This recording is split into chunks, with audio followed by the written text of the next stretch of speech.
So, that was nice. I wonder if you can just say for the people who maybe sing this piece for the first time. So, when drumming happens, there's a rhythm section, and then Adam and Eric drop in occasionally and do stuff. What is it that you are doing?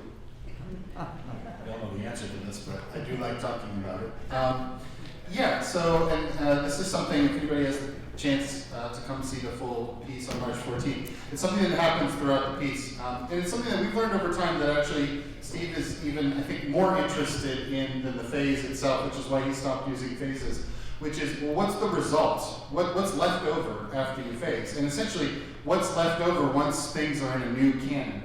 And I think something that he took inspiration from lots of different places, and especially from like medieval choral music, is the idea that if you just put two things in canon, there's an incredibly complex thing that results from layering those two things on top of each other. And this time, though, instead of a canon of a long melody like row your boat or even something longer, it's just this one bar that loops over and over again. So some people, and people who have criticized the music, have said it's just the same thing over and over again. That is true, but actually I think the insight that Steve had was to say, well, if you loop that one bar over and over again, and you displace these two people, and you have the results of the canon now, actually there's an incredible number of things. And I always wanted to know how many mathematical possibilities there are of how many melodies you could find inside of that. Maybe there's somebody here that can help me with that someday. Yeah, it's basically once you combine those two things in different places on top of each other, there are all of these new composite melodies and motives and things that you could draw out of what results from it. And so that's what we're doing when Eric and I come up. We've developed some, and it's cool. Like now if you get the score, you're playing the piece, the score says, do these resultant patterns, we call them. But we've been working on Steve's music for a long time, working with him, and so he sort of gives us license to come up with some of our own using the rules of the game, which is it has to be something that's inside the canon. And you all may have noticed that it's not only that we're playing rhythms together, but these drums are actually tuned to pitches. They're tuned to specific pitches. And those pitches themselves also matter. So it's not just that you could pull a resulting rhythm out of the canon, you would also have to pull a resulting melodic or harmonic idea out of it. So everything that we were coming up and playing was something that was happening in the other drums. Did anybody have a moment where something stuck out pretty clearly that once one of us came out, you could hear it back in the other instruments? Did that happen to anybody? Yeah, a couple people. Okay, cool. Good question. See, tonight, I think Eric played a new one, which was really exciting. I think one of the things in Steve's music with this, there was no new one? No, I did a new one. Yeah, it was. Come out in front of everybody. But the idea that, at least with drumming, with the first part of it, Steve still, in general, trusted the percussionists to come up with these resulting patterns. So you do have the chance to kind of hear something new each time. Or if you go hear a different group play it, you'll hear different styles of it. And it's interesting, actually, because I think we've, in general, taken the approach of what he does in the other movements, which is fairly gradually fade up some kind of melody that you could hear and fade it out. But it's awesome because when you hear his group do it, it's kind of like a timbale solo happening over the rhythm section. I mean, it's really much more energetic and spiky. And so each group can kind of come up with their own vibe with it, which is something nice about that music. They would catch an insight. Sorry. One thing I was thinking about is just, the piece is all in 12/8 meter for any musicians who are here. And one of the cool things about 12/8 is that it's a meter that can be felt in lots of different groupings. So you can feel it in groupings of 4 or 3 or 2 or 6 or 1, I suppose, if you wanted to. But many great composers write things that can be heard different ways, so that when the audience comes back to them, you hear a new thing in the music that you've never heard before. That's one of the things that we talk about being great when a piece of music is really amazing. Steve sort of takes that to the extreme, where he says this music is not going to be interesting at all unless you are willing to try to hear new things inside of it. That's why he's repeating something over and over and over again, so that over time you maybe start hearing it differently than you did the first time it was played. And part of the idea with the things that Adam and I are doing is that we're suggesting something to you that might knock your ear into hearing it a little bit of a different way. So maybe in the first result, the 2 low drums start going. So I'm tapping in 3 right now. At the end of all of our playing, I start playing, and I sort of suggesting it that way. If you hear we all feel that a little differently than we hear you know, there's so many different ways just that little thing can be latched onto with our ears, and it's exactly the same music, just heard a little bit differently. I just wanted to add one thing here. The thing that I always love about those sections when we are trying to hear the new resultants and people are, it's not improvisation, but you're sort of trying to pick out things and making them up right there, is that actually what happens is that two members of the ensemble become listeners. Yeah. So you become in a way sort of stand-ins for the audience. You know, you're hearing this thing. These new patterns are made by the weird overlapping of the phasing, and we have people on stage who are listening for us to what those results are. So it's a little bit like a drama, I think, where someone on stage is our representative, which I always really love. The other thing which I think is really interesting about the resultant is that it can be longer than just those phrases. So I've heard actually ensembles do resultants which are longer, you know, 2 or 3 times longer than the original pattern, pulling out different melodies. So now I think we've come to the section where if you have questions for them, here they are. And there's a microphone coming around for you. Well, I can probably hear it for you. You don't need to bring one. David just suggested a question in the last comment that he made, which was when, you know, some of you guys are standing alongside and you hear what's going on, does that give you any idea about how to come back in a sort of a different compositional way? Yeah, I mean, and there are pitfalls to that as well, because this music exists in such a way. Even the very first piece, Music for Pieces of Wood, written a couple years after he's done with phasing, it's another piece that's written as if the phasing has already happened, and the same rhythm is coming in different places. What that means is that you could potentially hear a downbeat in any of those places. This is not usually a feature of Western music, certainly over the last couple of hundred years where we have the role of the conductor, right? The person who, whatever else is happening, no matter how complex the composition is, saying, here's the beat, here's the beat, okay? So like West African music actually is where Reich got the idea of different inherent pulses being possible and hearable at the same time without being definitively one or the other. That's an idea he got from African music. So when we're listening and about to come in, one of the things that happens is that a piece like Drumming or Music for Pieces of Wood is different as an audience member to lay back, relax, and like be like, oh, that could be the downbeat, or that could be the downbeat, or I could come in here, or now I hear this. When you're playing it, that could throw you off very, very easily. The piece Marimba Phase is one that I, at one point in my life, swore I would never play again in my entire life because it makes me so nervous to hear things keep shifting out of phase into new downbeats and new places. My ears want to experience the richness of those new combinations, but as a performer, you have to stay grounded. You have to be like, no, it's here. There's a kind of tunnel vision in playing his music. When we have a recital of all of his music, we all get into this kind of zone of like, you know, having to stay in it. I remember I had an experience as a student. I love this music. It's kind of what got me excited to play contemporary music or classical percussion music. And I was having so much fun on stage. At a certain point, I realized that I was, at that moment, I was doing the audience a disservice because I was my own audience. I was what you were talking about to the something degree, where it's taken about 10 years now for me to settle back into kind of being able to hear what's happening, because it really is about hearing these patterns fresh each time and how they interact. And so when I'm my own audience and trying to serve you as the audience, I've had to get better at being able to hear that way. And now I realize tonight I was having a lot of fun on stage again. And that's been like, you know, the last few years. Because it is kind of, it really is truly different every time, which is what's special about it. But it is, I like the way you phrased the question because it was such a positive way. I think we're kind of bringing the trepidation to that. Like, wait a minute, but if it's not the same every time, then how are we supposed to do our jobs? You know, and kind of feeling the great energy in that is something that's back for me. I have one here. Can I have one here? Sure. I just wanted to ask about tempi. I mean, you're talking about downbeats and rhythms and stuff, but what about the speed? Yeah, Well, the speed meaning, is there some flexibility, or just how do you deal with that? Yeah, well, because it's really scary when Yeah. you get so fast. No, absolutely. I agree with you. That's what I was just talking about. And it's funny, I think what we've noticed, so we've been playing as a group now, we've been playing this music for a little more than 15 years now. And I think what we did early on, and kind of almost what put a stamp on it for us, was speed a little bit. The music got really fast, got faster than the original ensemble was playing it.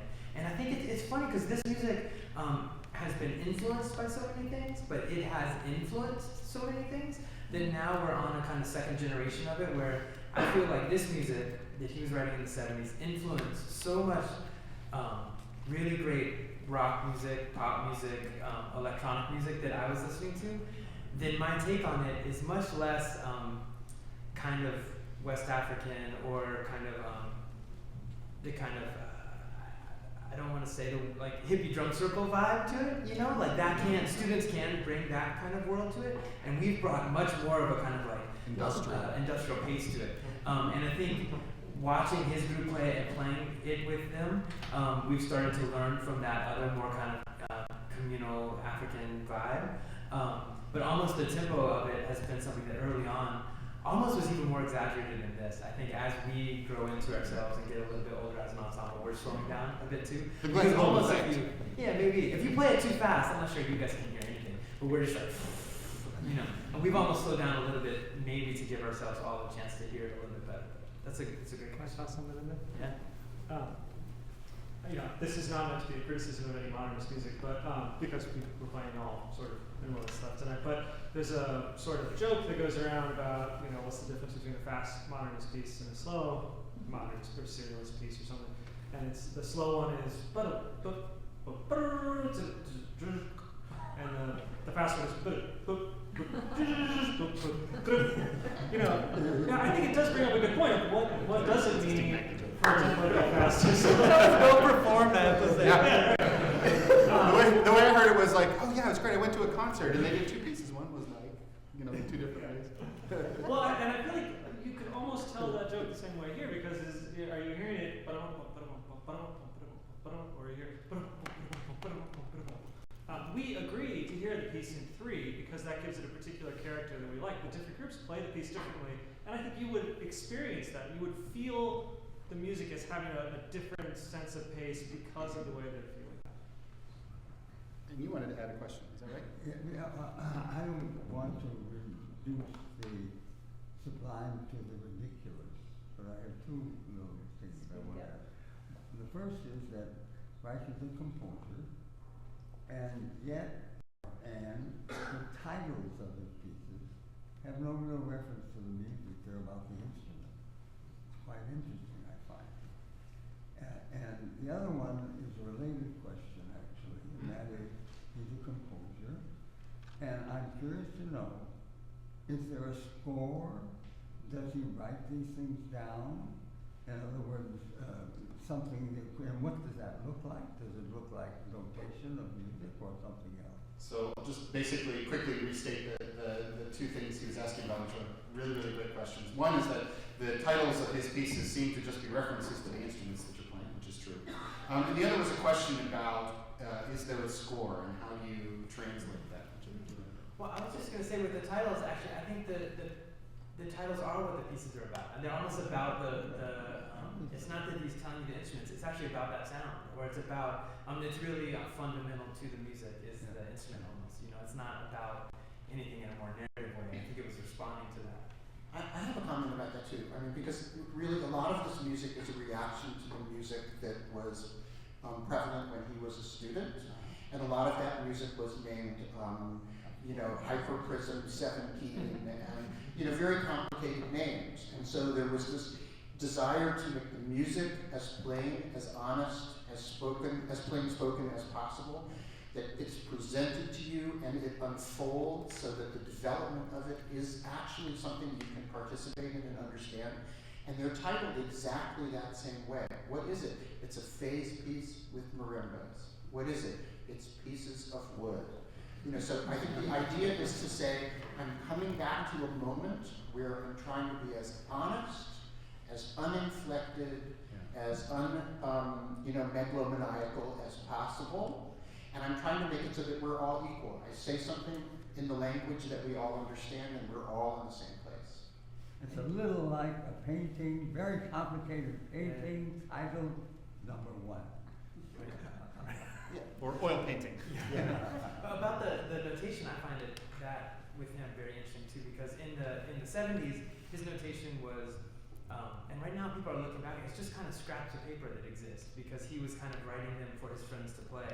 And so it was either like, back of a napkin, like, hey, and it says like Russell, this, and it says Bob, this, and so the 70s was a lot of that feeling, where now they've been made into scores, but really they were kind of lead sheets for his band. And then I find it very interesting, once he became more successful and other people were asking him to write music for them, it became more and more conventional notation because notation kind of exists as a form of communication. So if I've never met you before, but we all agree on how to look at a stack and play music, then I can send that music to you. And I find it really interesting to see what it did to his music because, I think there's many things that inform this, but one thing that happened to his music that you may have been able to hear is that the early pieces really sit in one place for a long time, and very little happens in some sense, if you want to talk about it that way. And the later pieces, the piece you heard with the two vibraphones, Malakotet, it's in 3 movements. Each movement has multiple themes that are put into canon. Things move much quicker, and that's something that notation can do. That's something that it's good at. So I think probably his ideas about music changed, but also the fact that he could do more all of a sudden changed. And we find that really interesting. I think there's something really, for me, I really love the fact that a score to drumming didn't exist when I learned it. And now when we go to a school and people have out the score, I feel like, oh, throw that away. That's not the way it's supposed to be, But what's really interesting about it is that he made that score because the piece you just heard, drumming, he went to Portugal or something, this story, I don't know the specifics of it. Somewhere in Europe, he went and heard a 55-minute version of that first movement. And player after player came up to do different resulting patterns. And, 9 players got up and said, I hear this. Oh, I hear this. Oh, what about this? Oh, it could be this. And it took like an hour. And he said, wait a minute. That's not wrong for what was written in my instructions, but it's not what I wanted. And so he really codified it. And that's a really, he's kind of okay with people that learned it the other way, continuing to play it the other way. But now's this kind of dividing point where he also says, no, this is the way it needs to be done.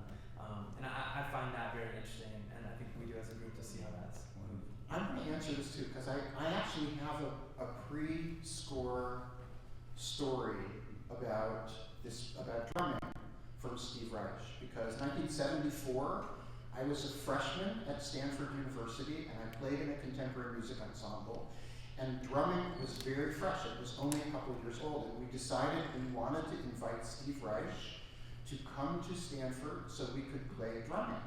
And we were a really terrible new music ensemble, and we met like 2 days a week, and we could play, okay. And our concerts were really fun, and we had a great time. We invited him, we said we really want to do drumming, and he said, that's fantastic, there's no score. So the only way to do it is you're going to invite me 6 months before the concert, and we're going to work every single day, 7 days a week, and then we can do the piece. And at first, our thought was he was pulling our leg, or he was insulting us or something, and then we realized, no, this is actually the only way to learn this music at this moment. So. That's the way dance works, right? That's exactly Which right. is really interesting to me. It's so different. I think we're really lucky as musicians to have notation, but it also, I feel like sometimes we feel like it's the end all be all. And watching, right now is a really interesting moment in dance where there's a lot of dance companies where the founder of the company has passed away. That repertoire is being trying to live on, and it involves flying dancers to teach it to the ensemble, and I find that so interesting. And there's something as musicians we could learn, probably something that the dancers could learn from us as well. But there's something interesting about that. I wish you got to do that. Would be amazing. Would have been amazing. Just went in the middle of this question.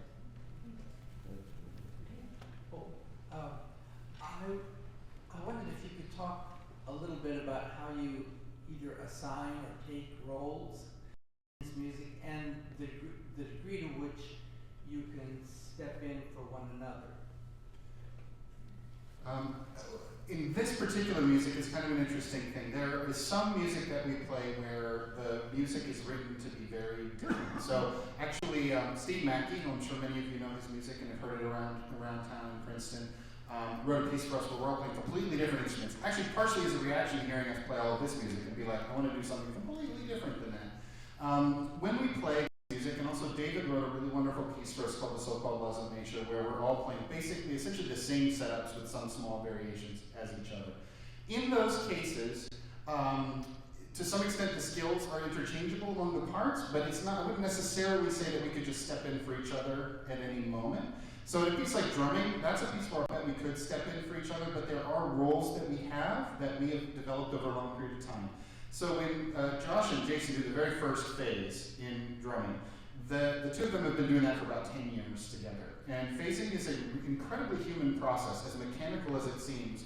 It is this very, very delicate dance of pushing and pulling that involves both people, both the one who's pulling away faster and the one who is quote-unquote sitting still. But once somebody is kind of, I wouldn't say relativistically, although I know that that's not technically true, the way to say it. But it feels that way to you when you're in it. When somebody's pulling away from you at this kind of very, very small speed, you feel like you're in a kind of time warp. And there is no, I'm going to stay still and be steady, because the other person is in this kind of other, I'm going to stop using physics metaphors, but is in this other place kind of pulling away from you. And so it's very much a two-way thing. Mallet Quartet is a piece where, because Steve wrote the piece for us, we started working on our roles early on, and that was a discussion we had that was like, I think I am well suited for this. I think I'd be good at that. So for instance, Jason, in music of Steve's that we've played, has played first vibraphone part a lot. He has a kind of commanding presence with that. Eric has a brain that can sort of do somersaults all around playing these offset cannons. He's incredibly good at it. He can just jump in and throw it in any place. I have played a lot of marimba in my life, and this was the first time that Steve had ever written for the 5-octave marimba before. So I actually workshopped the piece with him and taught him how that particular instrument works by going back and forth with sound samples, score samples, sketches, ideas, because he had never worked with that part of the instrument before. This instrument is tuned differently than a piano in terms of overtones and stuff, and some intervals in the low part of the instrument don't sound the same way that they would if you were working in a program or on the piano, and he knew that. And so he asked for this working together thing. So that was a piece where we worked pretty strongly on roles that felt good. A lot of the other pieces, we just have our part. I don't think any of us would want to switch parts right now, because it would be a lot of work to be like, oh, now I'm in this other guy's part. But theoretically, we could jump in each other's parts.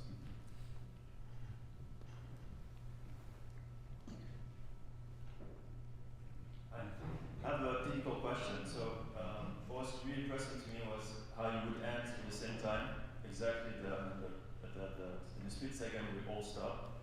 And I was trying to find out how you would do it. It's kind of magic to me. I'm sure there's a trick. In the end, I saw one of you making a sign with the head, but can you give away your secret?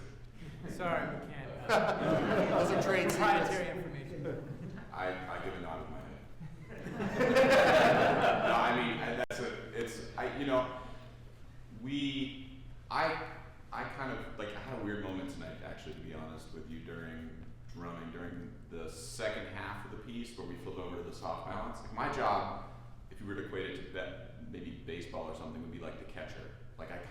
I stay steady, I'm in one place the entire game, I don't move anywhere. My job is to just kind of try to see the whole field as best as possible. And when Jason and I are phasing, if I feel like he's moving a little quick, my job is to recognize that and push a little bit against him so that it feels relative to you. And it's a super, super subtle thing between the two of us. But I also, I'm in charge of letting everybody know there's 2 outs, so when we have a cue, I give a nod, and they all know that 4 times after that nod we move on, or 1 time after the nod we stop. And we've just done that, like we said, this particular group of 4 has been doing this for 10 years together now, this coming year. So our nods are smaller now. We didn't, when we first met, when one of us joins the group, when Eric first joined the group, I knew Eric really well, but not that well. So it's like you know folks that you have in your family or people you've just met, friends, and when you first meet them, you have to say more to get them to understand what you're saying. And then later on in your relationship, you don't have to. You can just sort of give an eye to them, and they know what you mean. In the group now, I think we're almost pretty much to the point where we can just give an eye, and we all kind of know what that means. My weird moment tonight, we played this piece hundreds of times, and I looked at, during the soft side when we were phasing, I looked at Jason's jacket, and the bottom button on his jacket was broke. It's true, it broke. And I could, like, I equate to playing Steve's music to sort of all four of us are on a helicopter that's just above the ground, and it's just, our job is to keep it steady. But the minute you forget this, and the blade hits the ground, and it's just like there's no middle ground. You don't get, there's no forgiveness. It's just like you're either on or the thing explodes. Which Like, you were kind of saying something Yeah. like that. It's just, you're like, ah! and I found myself during the phases looking at, I couldn't, the light was hitting it weird, and I couldn't figure out, it's like, why is there a different button on the bottom of this jacket? And I was like, has 5 minutes gone by? Like, a phase went by, I think it was okay, and then I realized, that button's broken! And then I was like, I gotta give the cue now. And like, I don't know why I had that particular moment, but sorry, totally not answering your question at all, but I don't care. I had a very weird moment, and I was like, oh, You were waiting for any question. yeah. Funny you should ask that. Funny you should ask that. I'm gonna tell you. Anyway, we know each other really, really well, and the plus side of that is that our communication can be a lot more subtle, so that you don't actually always know when things are going to change. It's nice just for the channel to change. But the nodding on the phasing is very helpful, because actually, you know, is the person phasing, or are they just leaning on the tempo? Am I supposed to be staying with them, or am I supposed to be letting them go apart from me? And the nod is an acknowledgement of like, yes, I'm phasing right now, because if you don't know that, one of the things that's tricky about marimba phase, I was gonna say, we don't nod. we don't nod at each other, and I hear him, and I'm like, I'm pretty sure he's phasing now, so I'm gonna let him do that. But if I was trying to stay with him, I would speed up, right? So in marimba phase, do you have a choice? Are you choosing when to phase? Yeah, most of the phase pieces and marimba phase, there's an order of events, but you get to, the question was, do you have a choice on when you're phasing? And you get, yeah, it's basically, you sit in the first pattern, and then you decide when to fade to the next pattern, and you, in theory, decide how long that's going to be, though, you know, you kind of sit in it until you hear the next thing. And then, so the length of the piece really differs, but the order of events is exactly the same. And something that struck me with marimba phase, all this music is really fun to present to you guys. The two duos aren't pieces that we play often, so each time we come back to them, they feel really, it feels really revelationary is what I wanted to say. You know, I have some revelation about the piece. And it's really interesting. It's the only piece of his that I can think of, David, maybe you would help me with this, where two patterns that aren't exactly the same phase against each other. There's a really wonderful middle section of that piece. There's three sections. And the first section, we do what we've always been talking about. You play the exact same pattern and you phase against each other. And there's 12 of them. And then the second pattern gets shorter, but he brings in new notes. And so you have these two different patterns phasing against each other, and it sounds beautiful, and there's harmony. And with early Steve music, you don't talk about this at all. It's talked about as very rigid. But it's this really beautiful moment where these two different things are colliding and phasing against Jason, each is other. it, you bring in an E? No, yeah. And So- E and a, I'm doing this, and he starts bringing in this note, and an A. Yeah. and an A. So it's been, and then he starts playing. And it's really nice, and it's funny because actually formally, the piece, he kind of brings in the four chord, and then it ends in a new place or whatever. So it's kind of like, in a strange way, it's really conventional what he does with the piece. But for me, I've been really enjoying that section all of a sudden because it's something that you would never talk about with his music. It's always very much the two same things sit against each other. You know, music for pieces of wood. You know, it's just the two same rhythms sit against each other, that kind of thing. So that's a great question. I'm going to go back to his and answer another part of it. Nagoya, like just to, so there's the familiarity we have together, which is great, but there's also familiarity with the particular pieces. And like Jason said, those two duos are pieces that we're not super familiar with. Eric and I, a couple years ago, had a terrible run of Nagoya marimbas, and we hadn't worked out our sort of cueing system when something goes wrong. And so, And the Nagoya Marimbas is a piece where you don't get to choose how many times to repeat. It's all like, encoded in the score, and it's all 3s and 7s and stuff. It's not always, it's not always intuitive. So we had been practicing. Luckily, you didn't have to hear it tonight. But we've been practicing because you have to like, you're not reading music, but but it's very specific. Like you can't miss any notes. You know, you're not dealing. It's not like drumming where you only have 4 pitches to worry about. And so we're like, how are we going to deal with this if something goes wrong? And so our solution was, I'm just going to vamp. Eric's going to get back on, and then whenever I feel like we're comfortable enough, I'm literally going to go, like, because there's no way, I'm not going to try to nod because it's going to go off the rails. He's not going to try to look up for it. Oh, I wish I heard that. And so if you come tomorrow night, not only do you get to eat, you might get to hear a couple of rebel yells during nuclear rooms. But you had to practice screwing up. We practice messing up a lot because that piece is so transparent. I mean, David said at the very beginning, this music is very transparent. There's no, not that nuance, it's a different nuance. Like the nuance is the thin sort of veil that you have. You can see everything. And so when we get off and we miss a note, like it's really clear. But we're not familiar with it. So we had to sort of go back to like, hi, we just met, nice to meet you. Whenever we screw up, I'm literally gonna yell. And hopefully in 10 years on this piece, we can just sort of get back to going like that, but just to sort of come back. You didn't put any dates on the music.